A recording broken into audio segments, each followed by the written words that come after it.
Goeienaand, good evening, fellow South Africans and citizens of the world.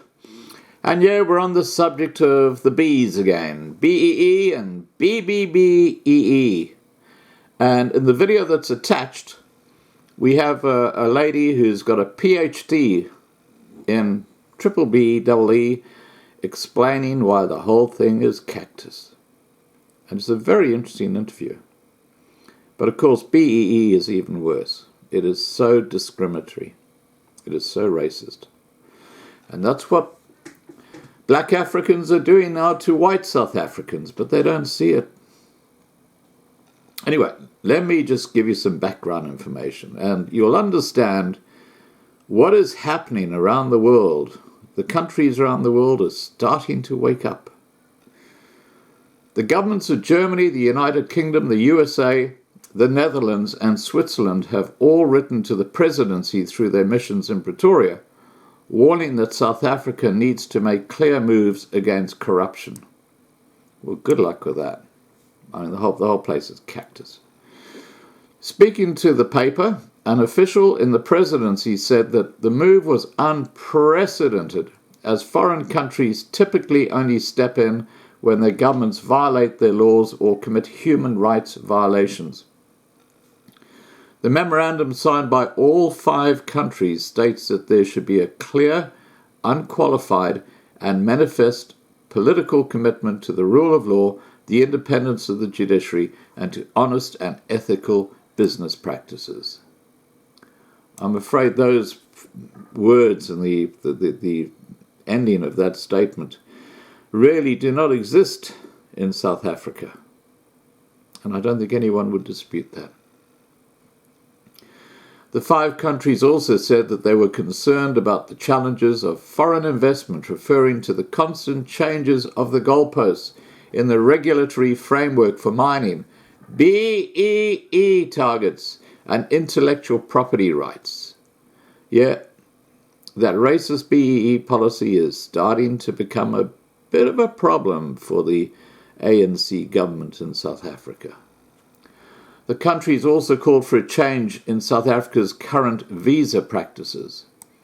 Because of these issues, the countries which make up 75% of foreign investment in South Africa, let me repeat that, they make up 75% of foreign investment in South Africa, said it would be impossible for any investor to come to South Africa without proper and comprehensive guarantees for his investment. Presidency spokesperson Kusela Diko confirmed that Ramaphosa had received the memorandum and regards it as part of a very important and ongoing dialogue taking place among South Africans and the investment community. What a load of BS.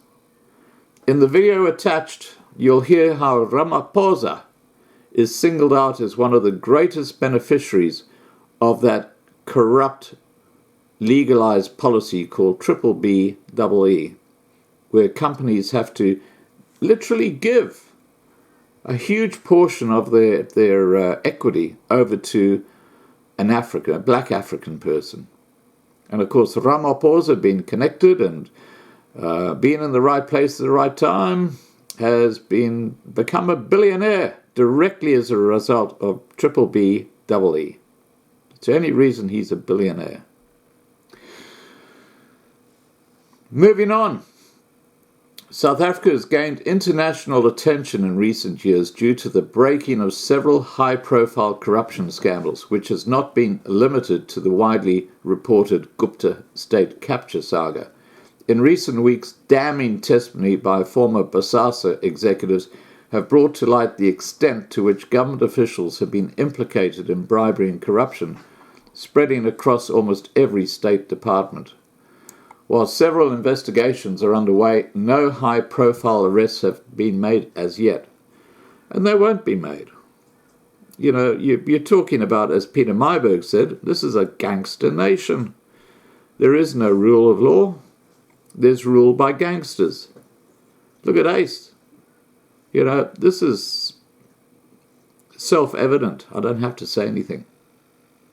Corrupt practices are also not limited to the state, with several auditing firms and consultancy groups having been found to be embroiled in kickbacks and contract irregularities too.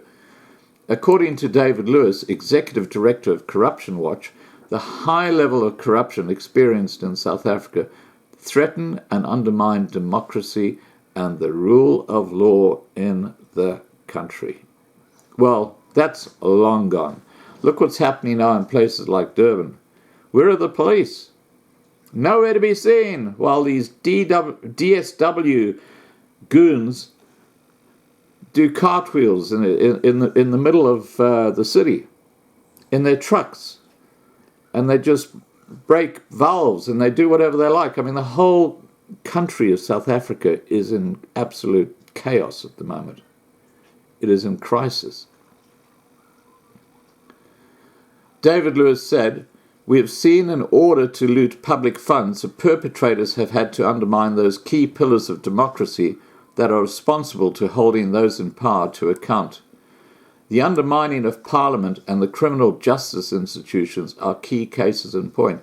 Now, the deputy prosecutor was removed from her job forcibly after Ramaphosa could no longer protect her when clear and relevant evidence was supplied that she had been involved in the corruption.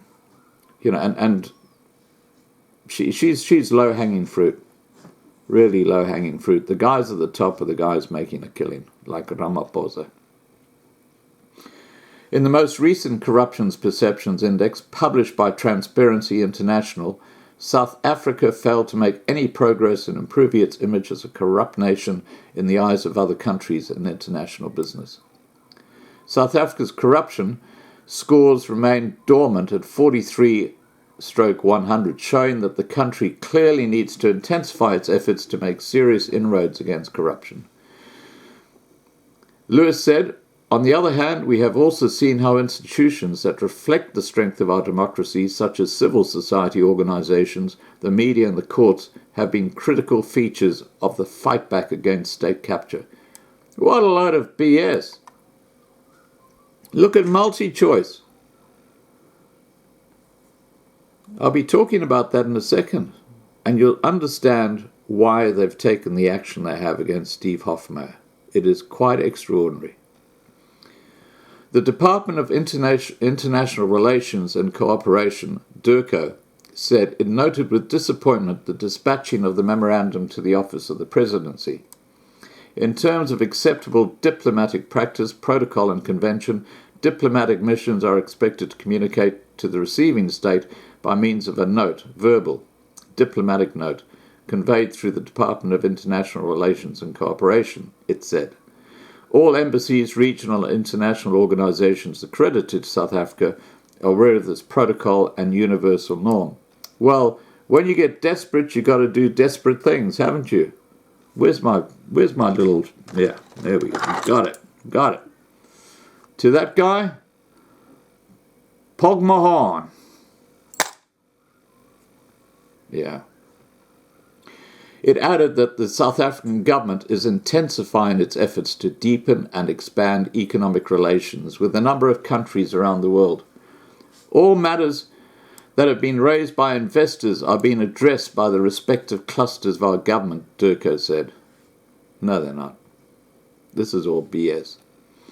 We are satisfied that all the branches of our democratic state, including state agencies, are vigorously pursuing their respective mandates to address our current challenges.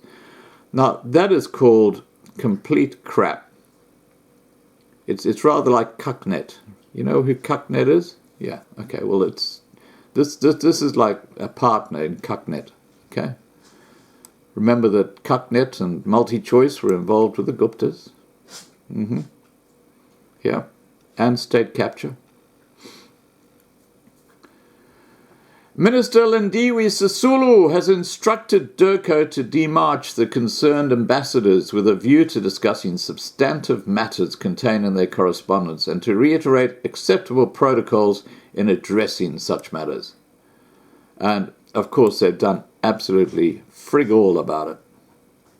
It's all weasel words, that's all it is. Now, let's turn our attention to what's going on behind the scenes at Multichoice. You'll find this very, very interesting. But first, let's turn our attention to the video where this lady who's got a PhD in BBBEE basically explains what the heck is going on and why the whole thing is just destroying South Africa.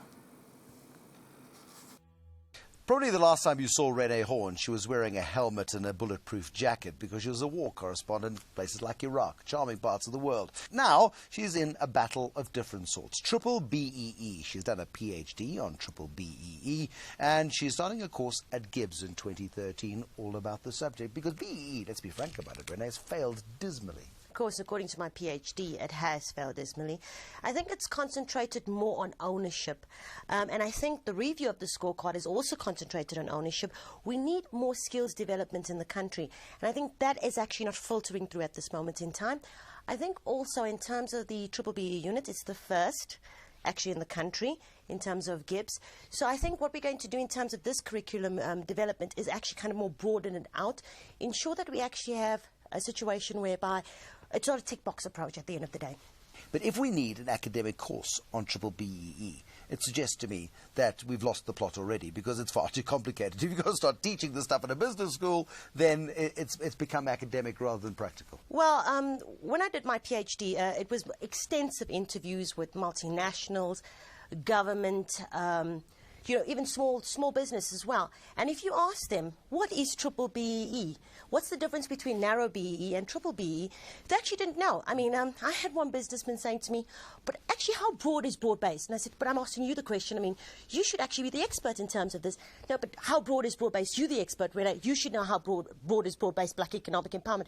So I think broad-based black economic empowerment actually invokes different meanings, different messages to various different stakeholders. So what we need to do is get everybody on the same page. And I think with the curriculum design, what we're trying to do is get businesses into Gibbs, the first of its kind, ensure that we actually have more of the an inclusive agenda in terms of the elements, ensure that it's more bottom-up rather than actually top-down in terms of ownership, ensure that we're all on the same page, that they are actually on the same page when they're actually dealing with Triple BEE. And then, of course, we'll have a mentorship program which will be very unique, because many of us will actually go, okay, what have you done in your company so far? So what we actually want is transformation leaders, transformation managers at the end of the day. Because previously, all you had to do do a BE deal, you had to get Cyril on your board, you had to give him a whole bunch of shares. He said, yes, I'll share this about it if you like. And off you went, and everybody was happy because you ticked the box. Now, you talk about the scorecard, everybody goes, oh yeah, no, the Triple BE scorecard, oh yes. Nobody knows what on earth it means. But this is a scorecard which allows different weightings for different aspects of BE. So if I procure pencils from a company that is empowered, or if I procure food from a company that's empowered, or I happen to make shares available to BE shareholders, well, all of that stuff counts far more heavily than it did before. Indeed, it does. I think the primary focus was in ownership, and you would still see, as from 2003 when the Act came through, 2007, of course, when the Codes of Good Practice came through, that ownership was still the focus. Of course, if you want to talk about equity transfers, you'd need $500 million in the next decade to actually have equity transfers. I don't think we have that kind of money in terms of South Africa. I think the problem is that we need to focus on socio-economic development. We need to focus on skills development. Socio-economic development, in terms of the review of the scorecard that's actually happening currently as we speak, there's been a lot of debate, a bone of contention. It's still actually 5 in terms of the scorecard. So we have 5 elements: the ownership, of course, your enterprise and supply development, your management control, which now has employment equity into it, your skills development, and of course your socio-economic development. Socio-economic development still 5.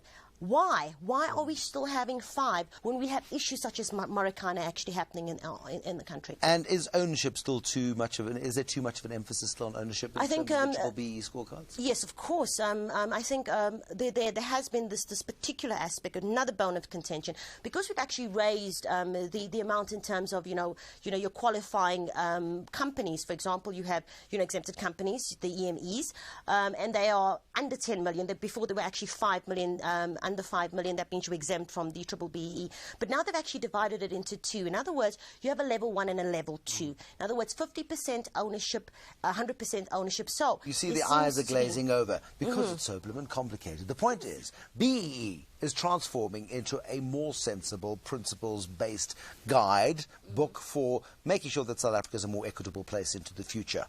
Too much emphasis still on ownership, in your view. So here we sit with the situation as we go into 2013, where triple BEE is going to become part of the language. Does it make South Africa a better place in 10 years' time? Well, that's a very, very, very, very good question. The issue is that we have to have an all-inclusive agenda. We have to have a transformational agenda at the end of the day. We cannot have the aspects of ownership, as we've been talking about, being the primary or the priority element in the triple BEE scorecard. And I think that's what companies need to understand. I mean, if you speak to even multinationals, they come in and they say, help us understand this thing. What ownership? We have to just focus on ownership. But no, you need to focus on other aspects of the scorecard. For example, skills development. We have a massive skills shortage in this country. The reason why you have the usual suspects constantly is because you don't really have a good turnaround in terms of entrepreneurs. Now, we need skills development to ensure that we have entrepreneurs at the end of the day, these budding young entrepreneurs, that actually we don't actually get the circulation of the usual suspects at the end of the day. So that's what I think needs to actually happen in the next 10 years. It hasn't happened so far. We need to make sure that it happens. I must be honest with you. I think the review that they're doing right now in terms of the 5 elements, reducing it from 7 to 5, etc., is actually a more simplified version. However, still the ownership focus, we need to kind of actually make sure we have an all-inclusive agenda. An impassioned Renee Horn, who's starting a triple BEE course at Gibbs in 2030. Now, you know that I've got the DSTV challenge on, and they're slowly starting to come through, but we've still got 8 options that you've got to fill when destroying your DSTV encoder before we can actually trigger off that donation to Patrick. So if you're going to destroy your DSTV encoder, please have a look at the remaining 8 different options that we need to fulfill and send me the video proof, okay? Now, talking about Multichoice, and this is part of the whole corrupt thing. Now, remember, Multichoice is effectively a media outlet, but it is actually an ANC outlet, and I'll tell you why. And this is to the few people, there haven't been many, but those few people who say, oh, so what if Steve Hofmeyr has been kicked off DSTV and Multichoice and whatever? You know, who cares? Well, you should care, because that organization is just so biased. And I'll tell you why. Multichoice's boss is the son-in-law of the ANC's Gwede Mantashe. If you haven't noticed why Multichoice is against Afrikaners and Afrikaans, if you haven't noticed why the media, which is controlled by the same group that controls Multichoice, is trying to block Front International, if you don't know and in whose pocket any political party is getting news coverage of Multichoice and SABC, well, come let Front National tell you.